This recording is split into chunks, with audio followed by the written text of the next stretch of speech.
Back. Welcome, welcome, welcome, my loves. It's been a long week. So let's get it without further ado.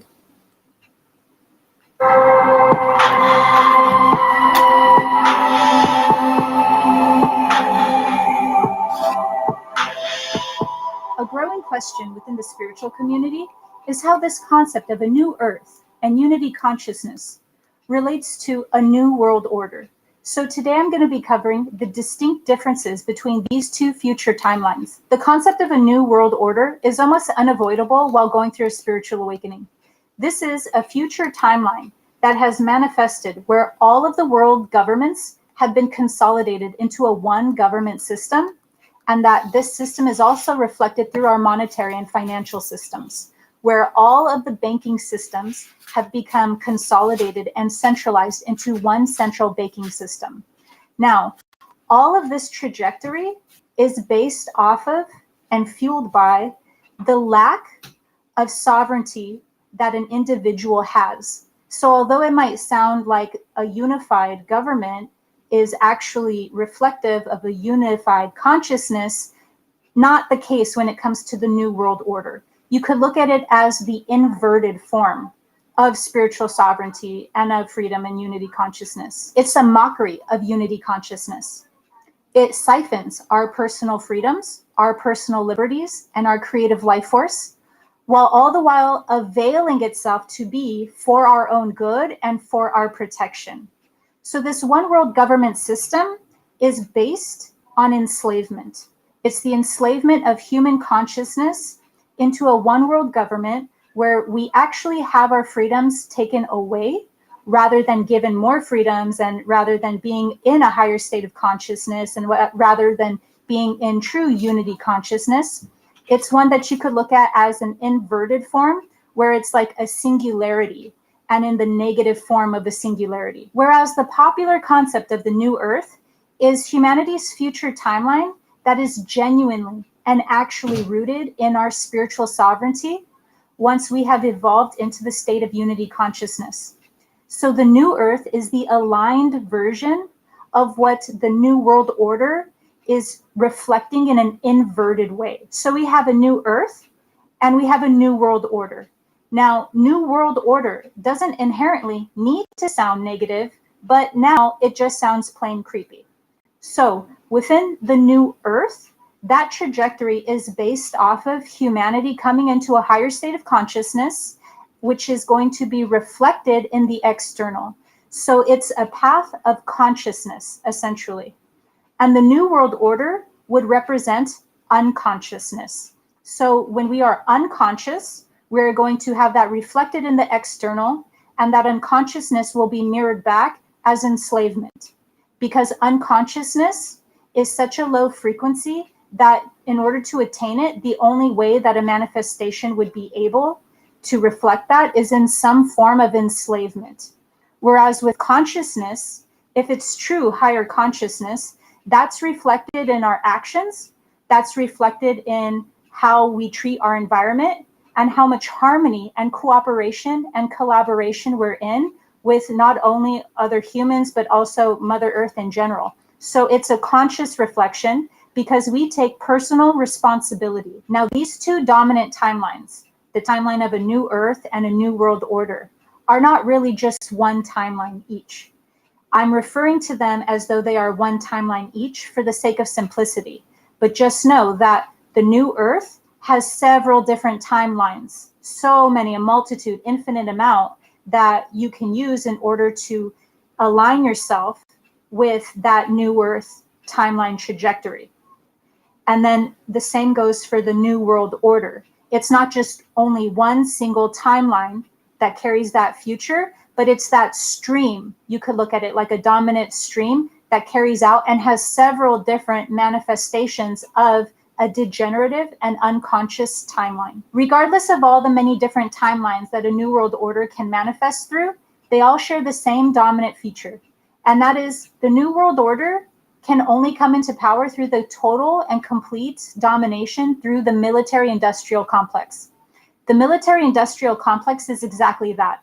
It is a complex It has many different arms and extensions to it, which is how it's able to consolidate all of the world governments into one unified single world government. So it's not just the military. Has its arms in media. Strong presence. The dominating mainstream media presence is straight into the military-industrial complex. That's its mouthpiece. So you have this military-industrial complex. This mouthpiece is the mainstream media and even some secondary media sources. They just have a monopoly on the media. And then after that, you have it through a lot of the ways that we as humans are programmed, through all the many ways that we receive programming, whether that's being influenced by images or being influenced by really popular thought forms and think tanks, all the many different ways that we as a species can be programmed and influenced. All of those come mainly, dominantly, through the military-industrial complex, through the images that we see, through a lot of advertising that we see.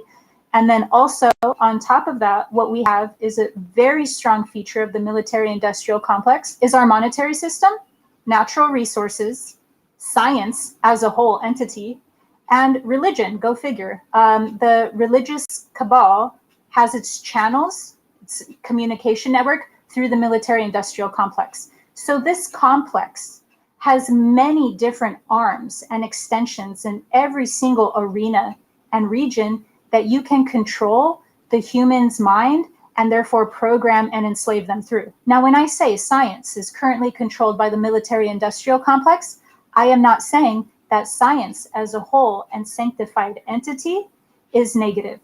Science can be used in a very powerful, profound, and beneficial way for humanity's evolution. It can be used in a super positive way, and it's meant to be used in that way. That is not the case when it comes to this perverted form of science that we're seeing played out and controlled by the military-industrial complex. What we're seeing is, you could look at it like a vessel, an instrument. It has negative and positive capacity, right? That's what an instrument is. You can use that very instrument for a positive way, and you can wield that same exact instrument in a very negative way. It depends on who is welding it. So science is an instrument and a vessel, essentially. And it depends on exactly what or who is welding behind that power of source. So knowing that science is an extraordinarily strong branch right now of the military-industrial complex gives us a little backstory or a broader perspective of exactly where the motives are coming from in the science community for whatever measures serve that agenda. So with this complex, having the vast and broad reach that it does, it is even the engine behind our entire political theater, and then every sphere after that. So as you can imagine, many people are unassumingly and unintentionally working for this giant entity of the military-industrial complex, who completely mean well, who are empathic beings and believe that they're doing something beneficial, or at least just trying to get a paycheck. Even though it is absolutely vital to become aware of this complex, it is just as vital to also see our shared humanity with the people who are unassumingly feeding into it, because they're either have their hands tied behind their back where they don't have work, they don't have the availability to be able to work in a sphere that they would rather, and that is not soul crushing, or they're very ignorant to the fact that they're fueling this system in general. And so having that shared empathy and that shared humanity is really what keeps a being at a higher level of consciousness while they're still perceiving this plane of consciousness. So this whole complex as an entity that manifests itself as the New World Order future timeline is all summed up in mysticism under one word, and that is coercion. So you have coercion, which naturally leads a being into unconsciousness. It is what fuels a being into unconsciousness, and it is what takes away a person's consciousness. So you have coercion, which leads to unconsciousness, which creates enslavement. And all of these three, coercion, unconsciousness, and enslavement are fueled by fear. Fear, fear, fear, fear, fear. How do you get somebody to contract enough into unconsciousness, into coercion? Through fear. So don't be afraid of anything that I'm telling you right now, because I'm just laying it out for you. There's no need to be in fear about it. We just need to know things so that we can prevent it and be empowered by it. Fear is the number one feature and the number one way that you get a person to step out of their spiritual sovereignty, step out of their power, and to consent and submit their power into unconscious timelines that are a reflection and a manifestation of a person being in a very fearful state and a state of ignorance and not knowing, because that's what fear is. It's a person that gets so shocked and so in this state of powerlessness that they submit their power to this new world order, this complex. And then from there, they're not in their spiritual sovereignty. They're not taking self-responsibility. They don't know themselves. So it's a whole inside-outside job. You have to be internally sovereign, meaning emotionally intelligent. You have to be emotionally attuned and aware. We have to be conscious and responsible of our external environment as well. So it's about internal harmony, which is known as healing, and it's about external harmony, which is known as consciousness. So the new earth is a new earth where we are conscious manifestors. We understand that manifesting is not just drawing in thought into being, although we use that, we're aware of that. So we don't have paradigm blindness. In the new earth, we're able to understand that we're conscious collaborators and we're conscious co-creators. So we use both the active and the passive form of creation, meaning we're understanding that in order to first create a new earth, we have to create an internal healthy environment that is able to call forth and visualize and speak that new earth into existence, but then also take the active step as well, take the actions in the physical manifestation to do wherever we feel called to do to cultivate and create that future outcome. Whereas the New World Order, we've submitted all of our power away. We think we're powerless. We are not using our creative essence, our creative spark. Here we're in too much fear, and we've outsourced so much of our own creative life force and power that we don't consciously create, and we're in a state of powerlessness, which is unconsciousness. So what I really want to drive home, the point when it comes to the New World Order, is that unconsciousness and the manifestation of coercion go hand in hand. Coercion is such a strong facilitator of an unconscious pathway that you would absolutely need that threat. You would need that type of negative force in order to sustain such an unconscious state of being. So you have coercion on one hand, and what you have on the new earth is conscious creative freedom. Consciousness, unconsciousness. Freedom, coercion. These are the two dominant timelines that humanity is faced with. Now, it's important to know that when I'm talking about a new earth, I am not selling you a paradise on earth fantasy. The new earth is an actual reality that we tap into or align ourselves with when we take conscious actions to healing ourselves, conscious actions in the world, when we take responsibility for our internal and external environment, when we participate in our own evolution. So the new earth is what we call forward and what we align with both ways, where we're calling it forth and at the same time, we're aligning ourselves with future outcomes or in those timelines when we're in alignment with the self. So this is one where there's harmony, essentially. The new earth can be summed up as harmony. It's not something where there's never any conflict and there's no contrast and that bad things don't ever happen. That is what a paradise realm would possibly be like. The new earth is not a paradise. There's still lessons, there's still karma, there's still a dance between contrast. There's still a dance between karma and dharma. So to learn more about exactly what I'm talking about when it comes to the features and dynamics that take place within this new earth, you could watch my Grammy award-winning video called Shifting to a New Earth. The dominant feature in all of the timelines that lead to a new Earth is always unity consciousness. Unity consciousness is the unified consciousness within each individual, so that they have healed their own cognitive dissonance, their own fragmentation and traumas, to a certain extent that they have awakened into the state of enlightenment. Enlightenment is no longer a luxury in the future, it is a necessity. So in this state of enlightenment, where we realize that we are one with all others, it's not an oppressive oneness, right? It's not that monochrome singularity type version of oneness that is down the New World Order pathway. Within this version of unity consciousness and New Earth, you're creative expressions of source. So we're actually aware that we are all different creative, unique expressions of that one source energy. And within this realm of the New Earth, there's a knowing that since we all are one, but we're just in creative forms, we have creative freedom. We have spiritual sovereignty and creative freedom.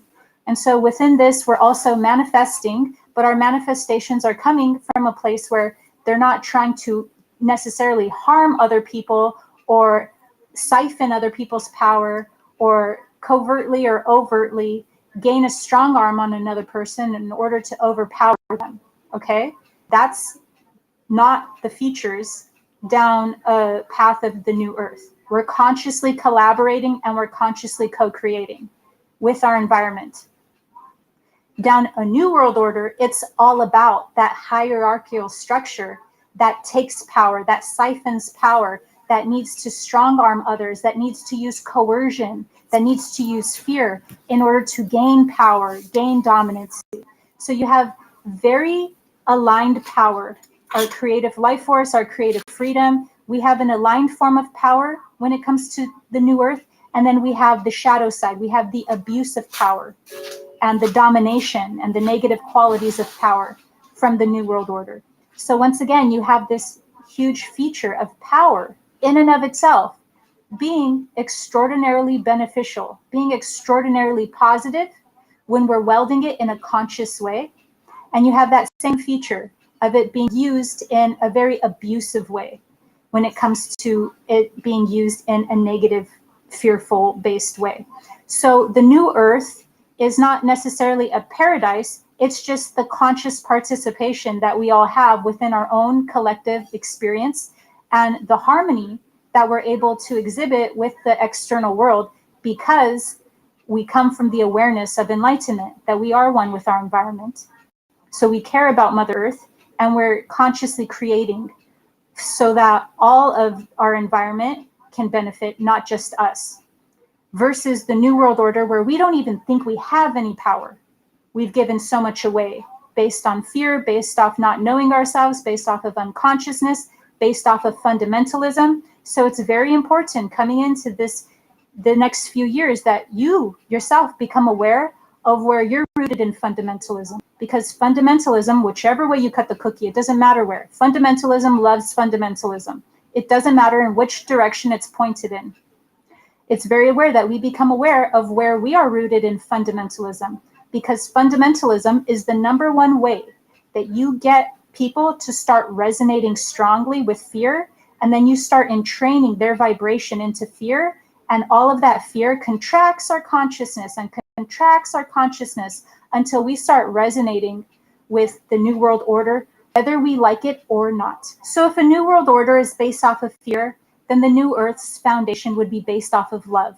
Only in this sense, love in the context of consciousness comes from discernment and comes from our recognition and acknowledgement of ourselves in the other and the other in ourselves. I hope this has unified your consciousness. Make sure to subscribe to my channel for higher dimensional guidance through spiritual awakening. See you next time.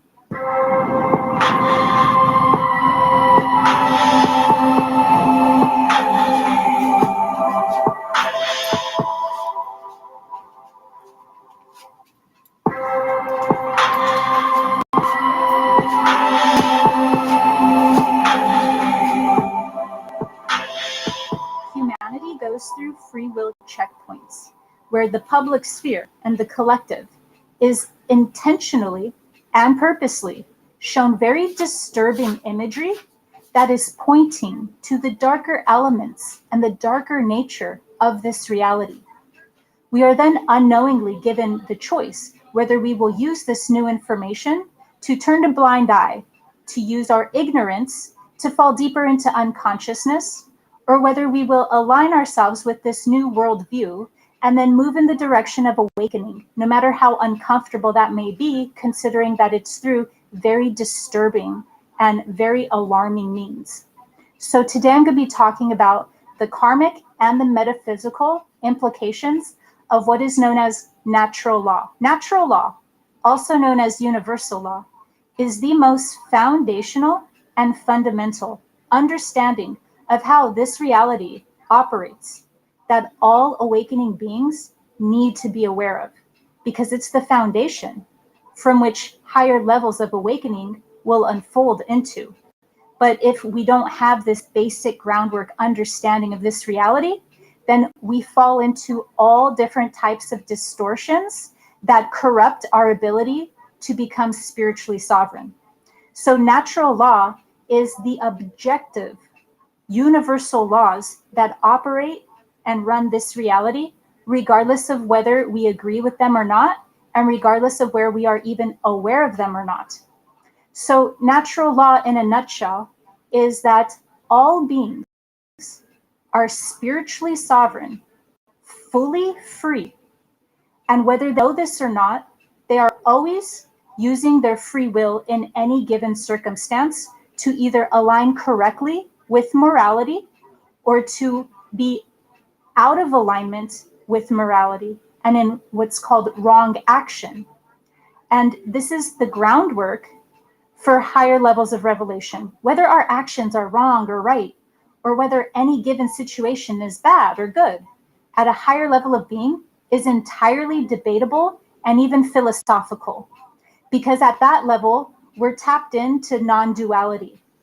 However, would you want the universe, or would you want source? Would you want your higher aspects to have an apathetic perception of the pain and suffering that happens at a lower level of reality or a lower dimension? The universe, although entirely non-judgmental and completely unconditional, is not neutral. Its bias is towards love, and the expression of love is freedom. So freedom is the correct state. It's the state of health. It's a sign of health and harmony with the universe. And that's done through becoming spiritually sovereign. So being an awakened being is being in our correct form, which is health. And that's expressed through being free, liberated, because we no longer need to be ruled over by forces because we're not aware enough and we're too unconscious to not do harm.